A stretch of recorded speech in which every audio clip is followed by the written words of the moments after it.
Assalamualaikum warahmatullahi wabarakatuh. Sebelumnya perkenalkan kami dari kelompok 11. Di sini kami akan melakukan praktikum wawancara bersama pelaku usaha pertanian. Sebelumnya perkenalkan, nama saya Sandi Kareja Asefi. Saya Robin Cahyana. Saya Radha Fosun. Saya Dia Ayu Pramukti. Saya Indra Fadila. Baik, kami kelompok 11 ditemani oleh pemilik usaha melon di sini dengan Mas. Ya, kenalkan teman-teman dari Agribisnis UMP berarti ya. Ya, nama aku Farhan.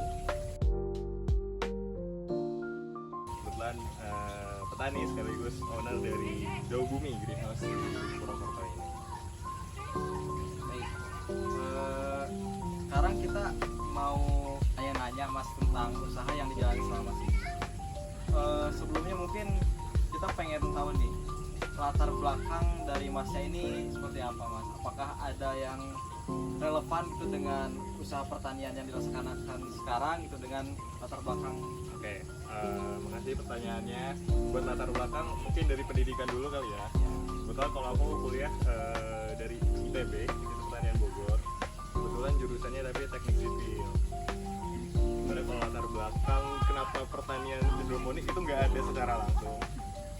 Nah, cuman punya awalnya hobi aja, ketertarikan buat nanam. Terus karena aku orangnya males, jadi kalau nanam di tanah kayak capek gitu ya, makanya kepikiran nanam hidroponik. Awalnya dari hobi, terus ditekuni jadi sambilan usaha kayak gitu. Tadi kan Masnya lulusan IPB ya? Tuh. Berarti domisilinya memang dari Bogor atau dari mana? Nah, kebetulan domisili asli Jakarta. Di Jakarta. Cuma kalau di Jakarta tanahnya susah ya. Ada juga mahal teman-teman. Makanya pulang kampung. Berarti kampungnya di Purwokerto. Kampungnya di Purwokerto. Jadi tanahnya masih luas. Terus kita juga sekalian mengedukasi, sekalian memanfaatkan lahan yang ada. Karena ini tadinya kalau teman-teman tahu lahan ini lahan mati. Jadi untuk sawah pun juga nggak bisa. Nah, tapi kita manfaatkan hidroponik supaya jadi solusi lahan mati tersebut. Kayak gitu. Untuk selanjutnya kan di sini kan kakaknya bisnis tuh Kak. Untuk usaha melon sendiri tuh menguntungkan nggak sih kalau untuk sekarang? Oke, kalau melon sendiri, kalau dari sisi marketnya sebenarnya menguntungkan karena peminatnya cukup banyak. Kalau yang teman-teman lihat di belakang ini, itu sebenarnya kita melonnya melon jenis impor ya, bukan yang lokal. Nah, biasanya kita makainya dua jenis. Itu yang golden aroma, itu yang luarnya hijau, dalamnya kuning tadi, oranye. Sama yang ini jenisnya kinanti, jadi luarnya kuning, dalamnya itu oranye juga. Nah, itu harganya pertama lebih tinggi dan rasanya itu lebih manis. Jadi untuk market sendiri itu lebih banyak. Nah, marketnya banyak ini, jadi untuk nilai ekonomisnya juga lumayan. Nah, makanya untuk usaha peluangnya cukup menjanjikan seperti itu. Terus untuk selanjutnya itu kalau misalnya awal usaha ini untuk awal memasarkannya itu gimana? Kalau usaha awalnya pasti door to door ya kita ya. Karena kan buat di sini mungkin buat daerah ini dibandingkan beli melon yang harganya lumayan, mending beli melon yang biasa gitu kan. Makanya butuh edukasi. Kita misalkan kasih coba sampel gratis, nih cobain melon kita gimana rasanya. Nah, kalau dari teman-teman, dari orang-orang itu yang kita kasih sampel udah suka, oh iya enak gitu kan, baru kita bisa menawarkan harga tersebut. Kenapa harganya segini? Karena rasanya seperti ini. Saya mau tanya nih Mas, kan kebanyakan kalau melon tuh pada ditanam di tanah ya. Kayak Mas Noran tuh kok bisa terpikirkan kayak melon tuh ditanam di sistem hidroponik itu awalnya gimana? Oke, pertama kalau dari tanaman sendiri, kalau hidroponik itu biasanya kan dibarengi dengan greenhouse ini. Nah, fungsi greenhouse sebenarnya itu kan juga meminimalisir hama. Hama mulai dari penyakitnya juga dari serangga, dari jamur, busuk akar dan sebagainya. Nah, dengan adanya greenhouse ini otomatis kita minimalisir hamanya. Terus kedua, untuk efisiensi, baik dari penggunaan airnya sama dari penggunaan nutrisinya. Jadi dengan umur yang sama, pertumbuhannya jelas lebih cepat dengan hidroponik. Nah, intinya balik lagi, karena lebih efisien, baik dari waktu, tenaga, terus dari pembiayaan atau modalnya, itu lebih irit ke hidroponik. makanya menggunakan metode hidroponik ini untuk budidaya melon tersebut. Kayak gitu, teman-teman. Nah nanti kan pastinya Mas Waran kedepannya bakal lebih gede nih. Ininya. Nanti tuh buat usahanya Mas Waran ini apakah akan dijadikan agrowisata gitu? Oke, untuk agrowisata pasti aku juga kepikiran, dan juga pastinya buat edukasi ya, terutama buat masyarakat, terus dari teman-teman, dari baik dari sekolah ataupun dari kampus-kampus, itu buat pembelajaran dan buat contoh gimana caranya mereka budidaya itu ternyata nggak di tanah loh, ada cara lebih simpelnya. Dan itu sebuah peluang juga buat usaha atau dibisniskan. Gitu. Terus kalau misalnya untuk tanaman melon ini sendiri Mas, dari awal ini kan mungkin dari biji ya, apa Dari biji dulu. nah mulai dari perkecambahan sampai nanti panen sampai pasca panen itu prosesnya bagaimana, terus permasalahan di lapangan itu biasanya seperti apa Mas? Oke, kalau kita nanamnya kebetulan bener tadi dari biji itu, kalau kita pertamanya disemai dulu. Nah disemai itu untuk melon itu kurang lebih membutuhkan waktu 2-3 minggu. Nah setelah disemai baru kita pindahkan ke istilahnya instalasinya, tempat pendewasannya ya. Nah itu kurang lebih sampai panen membutuhkan waktu kurang lebih 90 hari atau kurang lebih 3 bulan. Nah, itu juga tergantung jenis melonnya. Ada melon yang 90 hari HSS, ada juga yang 70 hari HSS. Kalau ini kita yang 90 hari setelah semai. Jadi untuk masa panen juga tergantung varietas dan jenis. Betul. Dan untuk kendalanya sendiri yang pasti hama ya. Dan hama itu balik lagi sama tergantung kebersihan tempatnya seperti apa. Makanya untuk minimalisir hama tersebut biasanya kita juga rutin juga membersihkannya. Terus untuk dari melonnya sendiri kita melakukan pruning, pemotongan daun supaya daunnya nggak begitu banyak, nutrisinya maksimal ke buahnya, dan juga meminimalisir hama dari serangga ataupun dari kutu-kutuan seperti itu. Biasanya kalau hama yang sini tuh apa sih Mas kalau di tanaman melon? Kalau melon khususnya, nih kalau teman-temannya kenapa dijaringin tau nggak? Padahal udah di greenhouse kan. Nah sebenarnya kalau melon itu hamanya yang paling utama itu namanya lalat buah. Tahu nggak? Kenapa kita menggunakan jaring padahal sudah di greenhouse? Karena hama utama dari buah melon ini itu namanya lalat buah. Nah lalat buah itu kayak lalat, cuma dia lebih kecil, warnanya kuning. Nah dia itu menyerangnya waktu masih melonnya itu muda, waktu kulitnya itu masih empuk. Jadi dengan cara dia mengisap sari-sari buahnya, dia tuh melonnya sebenarnya kelihatannya normal, tapi pas kita panen, pas dibelah, nah itu dalamnya tuh udah lembek, udah hancur semua. Nah itu makanya kita minimalisir pakai ini lagi, pemukus buahnya itu, kayak gitu. Kalau syarat lahan untuk menanam melon itu seperti apa? Syarat lahan sebenarnya nggak ada syarat khususnya, paling untuk pola tanamnya kali ya, jarak tanamnya kali ya. Nah sebenarnya idealnya kalau pohon melon ini dari pohon satu ke pohon lainnya itu minimal 40 cm, karena pohon melon kan tumbuhnya dia walaupun ke atas tumbuhan menjalar ya. Nah tapi kan daun-daunnya dan buahnya itu paling enggak jaraknya 40 cm supaya dia tumbuhnya maksimal. Sama kalau bisa vegetasi di sekitarnya, sekelilingnya itu tidak terhalangi oleh bangunan ataupun pohon-pohon rindang supaya sinar mataharinya masuk. Karena kalau pohon melon khususnya semakin dia panas daerahnya semakin bagus, semakin manis. Tahu saya juga kalau misalnya melon itu kan semakin bagus melon tuh bisa dilihat dari seratnya ya Mas, serat buahnya. Nah itu kalau yang bagus tuh seratnya seperti apa? Kalau melon yang manis biasanya ya, itu kan netnya, jaringnya seperti itu kan maksudnya. Nah itu biasanya dia yang lebih rapat, kan ada yang renggang-renggang. Nah semakin rapat jaringnya itu, nah itu biasanya semakin manis rasanya, kayak gitu. Dan rasa melon itu tuh juga sebenarnya ada ukurannya, kalau teman-teman tahu. Pernah denger Brix gak? Brix itu satuan manis.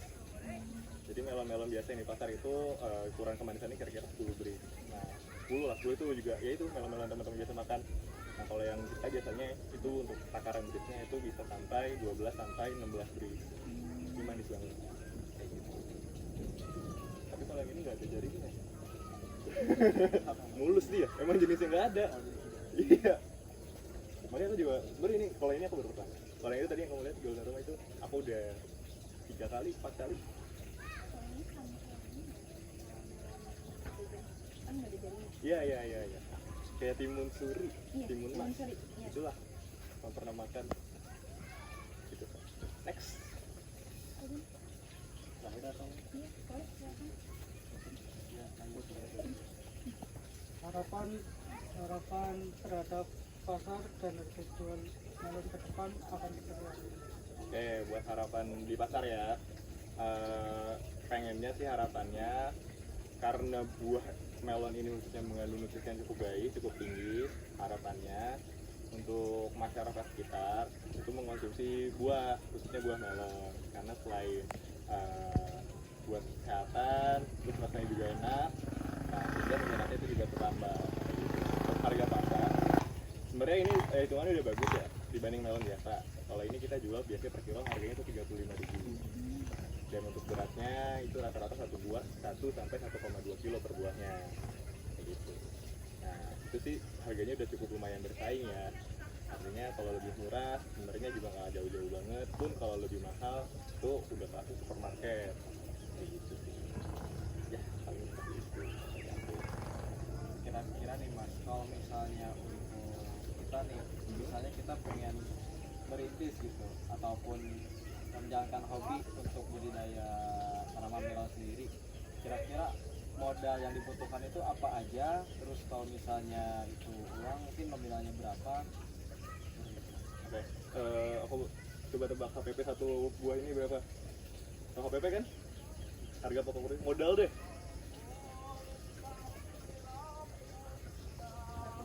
Satu tanaman, satu tanaman. Jadi kan satu tanaman satu buah. Modalnya berapa kira-kira? Masnya beli biji kan? Ya, Telurnya sendiri itu masnya bisa jual 5.000. 35.000. Mungkin di bawah sekitar itu Iya, sekitar di 235 pasti dong. Kalau nggak rugi aku dong. Berapa kira-kira?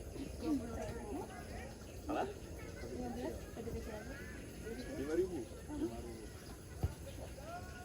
5.000 jadi buat modalnya sendiri, buat nutrisi, buat bijinya.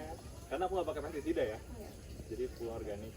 Nah, cuman ya 5.000 itu sebenarnya buat modal di biji, nutrisi sampai dia bisa panen. Nah, cuma untuk perawatannya, bagaimana kamu menyimpan di tempat yang benar, terus minimalisir hama-hamanya, kayak pruning daun, motongin daun dan sebagainya. Nah, itu yang butuh ekstra usaha lah.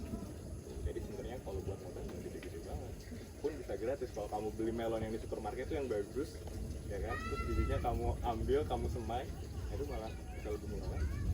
Nutrisinya pun juga kamu bisa bikin sendiri dengan PLC, pupuk organik cair kan, bisa harus beli. Jadi bisa nol modal. Kalau mau bisa aja gitu teman-teman.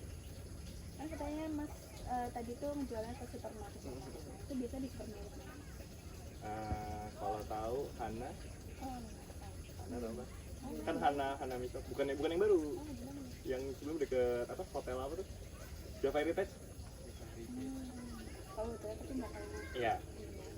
Ya pokoknya ada toko swalayan kayak gitu. Dan cuma karena kita kuantitasnya masih belum banyak banget ya. Kalau di toko swalayan sih itu yang bijinya banyak kan kita itu pre-order. Jadi biasanya kita sebelum panen itu kita jualin. Nah, ntar sebelum kita panen udah deh bijinya itu. Pakai biji bisa gitu ya? Itu karena kalau B2B itu memang lebih cepat lakunya, lebih irit tenaga, cuma harganya nggak sebagus kalau B2B. Iya. Kalau B2C lebih bagus harganya, tapi memang butuh tenaga dan waktu yang lebih. Ini kurang lebih 2 minggu lagi ya. Iya. 2 minggu lagi panas. Mungkin lagi. Nyobain melonnya. Nggak apa, gitu aja. Ada lagi? kalau untuk petani muda nih mas, apa Oke. tips and triknya buat kayak kita memulai usaha hidroponik gitu? Khususnya usaha hidroponik, sebenarnya hidroponik kan banyak ya macam-macamnya modelnya, instalasi seperti apa-apa. Sebenarnya coba dulu yang paling gampang, baik dari instalasinya kayak gini nih, aku cuma pakai galon aja kan, sama pot udah, dan juga pilih jenis tanaman varietas yang paling mudah, yang misalkan sayur-sayuran. Nah itu dia lebih mudah tumbuhnya, lebih survive juga, lebih tahan lama, sama ya harganya lebih murah juga. Jadi biasanya kalau udah nanam sekali terus berhasil sampai panen, nah itu biasanya pengen nanam lagi. Ada kepuasan sendiri ya? Terus nyoba lagi tanaman yang lain, sayuran sekarang pun aku juga masih nyoba-nyoba belajar nanam yang lain. Cuman aku sempat ini kalau kuliah IG-nya itu yang Carolina Reaper KB, nah itu sama kayak gini juga. Nah, terus sama nyoba-nyoba juga, terus aku nggak nyoba lagi karena mahal harganya. Yang belinya juga susah. Nah harganya bagus lah Carolina Reaper, itu satu buahnya 20.000. Iya. Iya iya, 20.000 satu buah. Satu buah bisa 6, 9. Iya, pitch-nya bucket banget ya. Tuh.